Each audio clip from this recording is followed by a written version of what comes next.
नमस्कार। चुनावी विश्लेषण में आपका स्वागत है। और महाराष्ट्र को लेकर काफी हलचल है क्योंकि महाराष्ट्र में सीट शेयरिंग बंटवारे के बाद महाराष्ट्र की सभी 288 सीटों का जो ओपिनियन पोल है उस हिसाब से महाराष्ट्र में अगली सरकार किसकी बन सकती है, क्योंकि महाराष्ट्र में एक ही चरण यानी 20 नवंबर को यहां पर वोटिंग होने जा रही है। और जिस कार से यहां पर नामांकन का दौर देखने को मिला उसके बाद माना जा रही कि महाराष्ट्र में अगली सरकार किसकी बनने जा रही है। यहां पर बात की जाए तो महायुति में एनडीए यानी बीजेपी और शिवसेना शिंदे गुट और एनसीपी अजित पवार हैं। और सीट शेयरिंग बंटवारे के बाद यहां पर काफी हलचल दिखाई दे रही है, जबकि महाविकास आघाड़ी में कांग्रेस, शिवसेना उद्धव गुट और एनसीपी शरद पवार। लेकिन अगली सरकार किसकी बनने जा रही है, महाराष्ट्र को लेकर काफी हलचल है क्योंकि महाराष्ट्र को लेकर जो लोकसभा चुनाव के नतीजे रहे वो काफी चौंकाने वाले रहे हैं।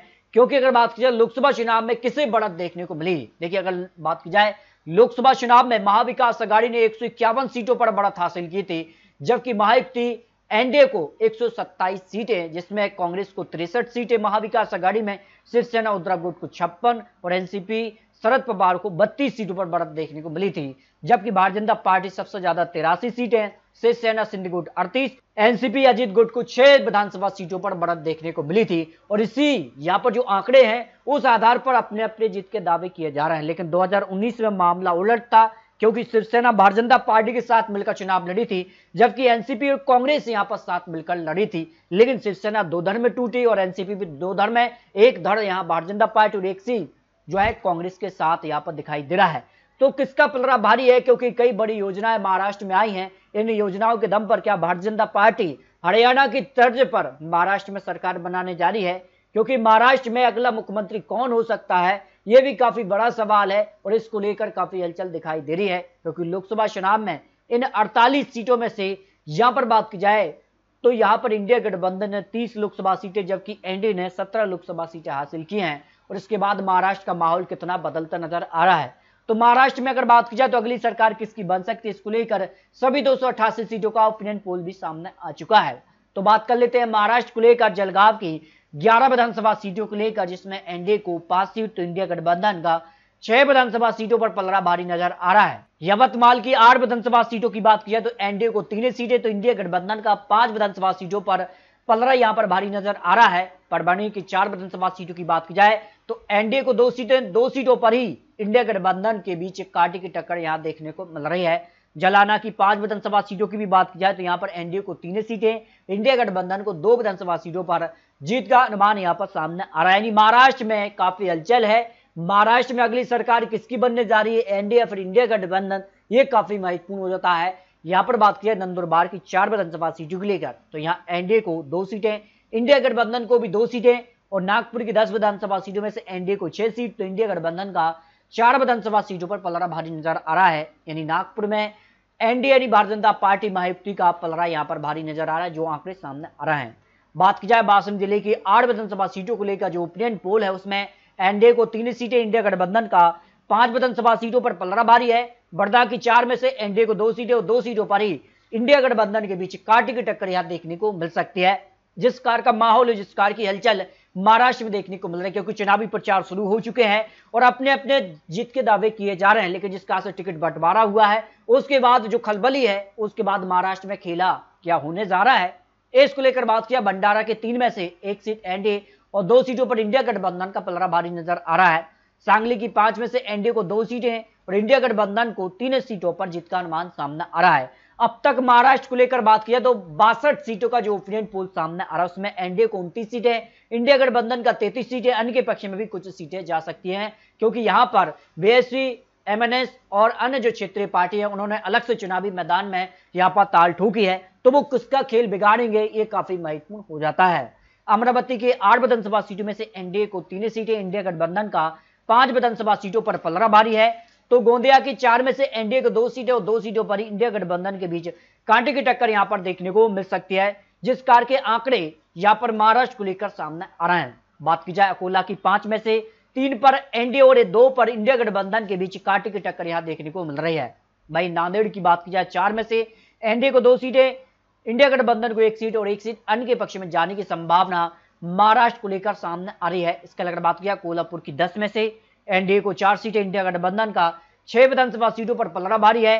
धुले की 5 में से एनडीए को 3 सीटें और इंडिया गठबंधन का 2 विधानसभा सीटों पर पलड़ा यहाँ पर भारी नजर आ रहा है, जिस कार का माहौल महाराष्ट्र में देखने को मिल रहा है। हिंगोली की 3 में से एनडीए को 2 सीटें और इंडिया गठबंधन का 1 सीट पर पलड़ा भारी है। जो अनुमान महाराष्ट्र को लेकर हिंगोली जिले के 3 विधानसभा सीटों पर ताजा सर्वे के आंकड़े सामने आ रहे हैं। अहमदनगर की 12 में से एनडीए को 5 सीट तो इंडिया गठबंधन का 7 विधानसभा सीटों पर पलड़ा यहाँ पर भारी नजर आ रहा है। रत्नागिरी की 6 में से एनडीए को 3 सीटें और 3 सीटों पर ही इंडिया गठबंधन के बीच कांटे की टक्कर देखने को मिल रही है, यानी यहां पर सीधे तौर पर कड़ी टक्कर है। मुंबई सिटी की 10 में से एनडीए को 3 सीटें और इंडिया गठबंधन का 7 विधानसभा सीटों पर पलड़ा यहां पर भारी नजर आ रहा है। सतारा की 8 विधानसभा सीटों की बात की जाए तो एनडीए को यहां पर 3 सीटें और इंडिया गठबंधन का 5 विधानसभा सीटों पर यहां पर पलड़ा भारी नजर आ रहा है।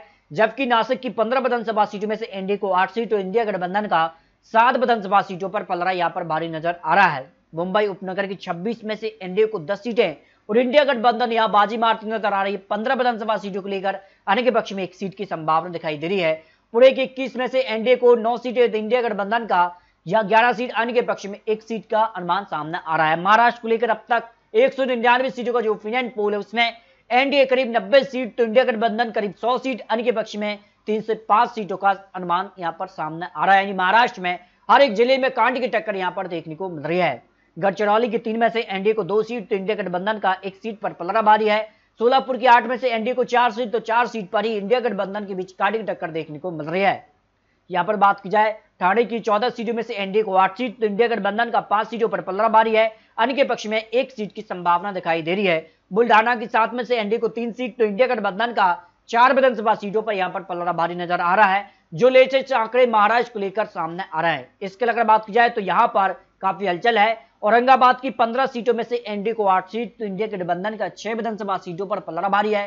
पालगढ़ की 6 में से एनडीए को 2 सीट तो इंडिया गठबंधन का 4 विधानसभा सीटों पर पलड़ा भारी नजर आ रहा है। उस्मानाबाद की 3 में से 1 पर एनडीए तो इंडिया गठबंधन का 2 विधानसभा सीटों पर पलड़ा भारी है। रायगढ़ की 7 में से एनडीए को 3 सीट पर ही इंडिया गठबंधन और 1 सीट अन्य के पक्ष में जाने की संभावना दिखाई दे रही है।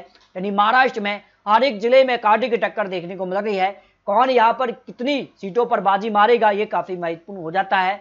लेकिन बीड की 6 में से एनडीए को 4 सीट तो इंडिया गठबंधन को 2 सीट, चंद्रपुर की 6 में से एनडीए को 3 सीट तो इंडिया गठबंधन भी 3 विधानसभा सीटों पर कांटे की टक्कर यहां पर देता नजर आ रहा है, जिस कार के आंकड़े यहां पर दिखाई दे रहे हैं। जबकि सिंदूर की 6 में से एनडीए को 4 सीट तो इंडिया गठबंधन का 2 सीटों पर पलड़ा भारी है। लातूर की 8 में से एनडीए को 3 सीट तो इंडिया गठबंधन का 5 विधानसभा सीटों पर पलड़ा भारी नजर आ रहा है। इस तरह से बात की जाए महाराष्ट्र को लेकर जो हलचल है, जिस कार के यहाँ पर चुनावी प्रचार किए जा रहे हैं, जिस कार की तैयारी है, उसके बाद माना जा रहा है महाराष्ट्र में एनडीए 134 से लेकर 150 सीटों के अनुमान के आसपास दिखाई दे रही है।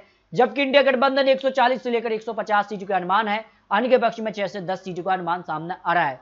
यानी महाराष्ट्र में जिस कार की तैयारी है और जिस कार से चुनावी प्रचार शुरू हो चुके हैं, उसके बाद माना जा रहा है कि महाराष्ट्र में बीजेपी यहां पर खेला कर सकती है। तो इस बार इंडिया गठबंधन क्या महाराष्ट्र में सरकार बना पाएगी, ये काफी महत्वपूर्ण सवाल हो जाते हैं। तो आपको क्या लगता है महाराष्ट्र को लेकर अगली सरकार किसकी बनने जा रही है?